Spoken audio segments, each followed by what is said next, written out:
রাষ্ট্র পরিচালনা খুবই ভেজাইল একটা কাজ ভাই। বিএনপির আজকে সরকার গঠন হয়েছে, শপথ নিয়েছেন, মন্ত্রিসভা গঠিত হয়েছে, প্রতিমন্ত্রী সভাও গঠিত হয়ে গেছে। তো সবকিছু মিলিয়ে বিএনপির নেতাকর্মীরা উচ্ছ্বাস প্রকাশ করছেন, কিন্তু দলটির যারা মূল কর্তা বা হর্তাকর্তা ব্যক্তি, বিশেষ করে জনাব তারেক রহমান থেকে শুরু করে সরকার পরিচালনায় যাদের সবচেয়ে বড় ভূমিকা রাখতে হবে এই দলটির, তাদের কাঁধে কি পরিমাণ ঋণের বোঝা চাপিয়ে গেছে এই ডক্টর ইউনূস সরকার। শেখ বশির সাহেব, সম্ভবত আকিজ গ্রুপের কর্ণধার, তিনি একবার বলছিলেন যে এই অন্তর্বর্তী সরকারের ১.৫ বছরের শাসনামলে বিদেশ থেকে প্রায় ২১ লক্ষ কোটি টাকা ঋণ নেওয়া হয়েছে। এটা নিশ্চয় আপনারা অনেকেই দেখেছেন।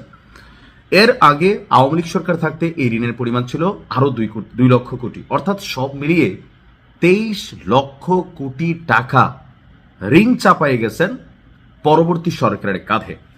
যেহেতু বিএনপি এখন সরকার গঠন করেছে, ঠিক প্রথম দিনই এই সরকারের জন্য সবচেয়ে বড় চ্যালেঞ্জ হচ্ছে এই বৈদেশিক ঋণ পরিশোধ, নতুন করে ডেভেলপমেন্ট কার্যক্রম, ইকোনমিকে ব্যালেন্স করা, ডলারের রেটকে ব্যালেন্স রাখা, প্রবৃদ্ধির মাত্রা অর্জন করা, এরকম অনেক কিছু হিউজ চ্যালেঞ্জিং ইস্যু সামনে এসেছে। রাজনৈতিক সরকারের কাছে ক্ষমতা হস্তান্তরের মধ্যে দিয়ে নিজের কাঁধের বোঝা ডক্টর ইউনূস তারেক জিয়ার কাঁধে চাপিয়ে দিয়ে গেছেন। আর আগামী ১৭ ফেব্রুয়ারি, অর্থাৎ আজকে শেষ হয়ে গেছে, দায়িত্ব গ্রহণের সময় বিএনপি সরকারের কাঁধে ২৩ লক্ষ কোটি টাকা ঋণের বোঝা চাপিয়ে গিয়েছে। পাশাপাশি ২০২৫ সালেও ব্যাংকিং উৎস থেকে সরকারের ঋণের প্রবৃদ্ধি ছিল ৩২% বেশি।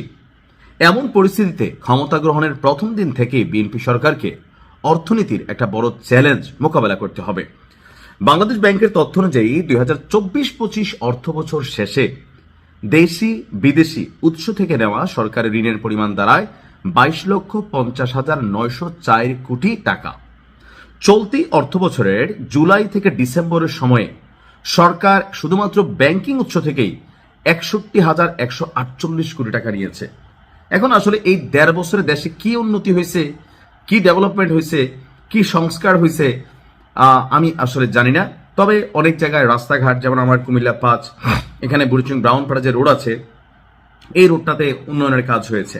কাজ হয় না একদম তা না, তবে যেই টাকাটা টোটালি এখানে আসলো সেই পরিমাণ টাকার কাজ হয়েছে কিনা এটা হচ্ছে প্রশ্ন। দর্শক, এই সময়ে ১০৭,৪০,০০,০০০ নেট বৈদেশিক ঋণ আমরা গ্রহণ করেছি। প্রতি ডলার ১২২ টাকা ধরে এর পরিমাণ ছিল ১৩,১০৩ কোটি টাকা। সেই হিসাবে চলতি অর্থবছরের প্রথম ৬ মাসে সরকার দেশি বিদেশি উৎস থেকে ৭৪,২৫১ কোটি টাকা ঋণ নিয়েছে। সব মিলিয়ে গত ১.৫ বছরে আপনার সরকারের ঋণের পরিমাণ দাঁড়িয়েছে ২৩,২৫,১৫৫ কোটি টাকা। আমরা যারা ভাবতেছি যে বিএনপি সরকার আসার সাথে সাথে একদম সবকিছু জনাব Tarique Rahman I have a প্ল্যানের মাধ্যমে সুপার ম্যাজিক দিয়ে তিনি সব সমাধান করে ফেলবেন, এটা কিন্তু সম্ভব না। কেন? কারণ এই সরকারকে প্রথম যে চ্যালেঞ্জটা মোকাবেলা করতে হবে, যেগুলো বৈদেশিক ঋণ পরিশোধ করতে হবে। আপনি বিশ্বব্যাংক থেকে টাকা আনবেন, আপনাকে পরিশোধ করতে হবে। আপনি আকু থেকে টাকা আনবেন, আপনাকে পরিশোধ করতে হবে। যেই দেশগুলোর সাথে বড় বড় মেগা প্রজেক্টগুলো কানেক্ট ছিল, অথবা ডক্টর ইউনূস সরকার বা তার যে উপদেষ্টারা যারা দেশ ছেড়ে এখন পালানো শুরু করছে, এই যে টাকা আনছে, আইনা কত টাকা ব্যয় করছে বা কত টাকা কি হয়েছে, সেটা হয়তো আস্তে ধীরে বের হওয়া শুরু হবে। তবে অনেক উপদেষ্টাদের পলায়নে জনমনে প্রশ্ন তৈরি হয়েছে, ভেতরে কি কোনো অন্য ধান্দা ছিল? হয়তো কিছু না কিছু ছিল। এখন যখন সরকার গঠনের আগেই ২-১ জন ভাইগা গেছেন ডক্টর ইউনূসের কাছের লোক, তখন মানুষের মধ্যে তো প্রশ্ন আসে, ২৩ লক্ষ কোটি টাকা ভাই কোথায় খরচ করছেন, এটার হিসাবটা কিন্তু আপনাদের দিয়ে যাইতে হবে। বাংলাদেশের জনগণ জানতে চায়। ভালো থাকুন। আসসালামু আলাইকুম।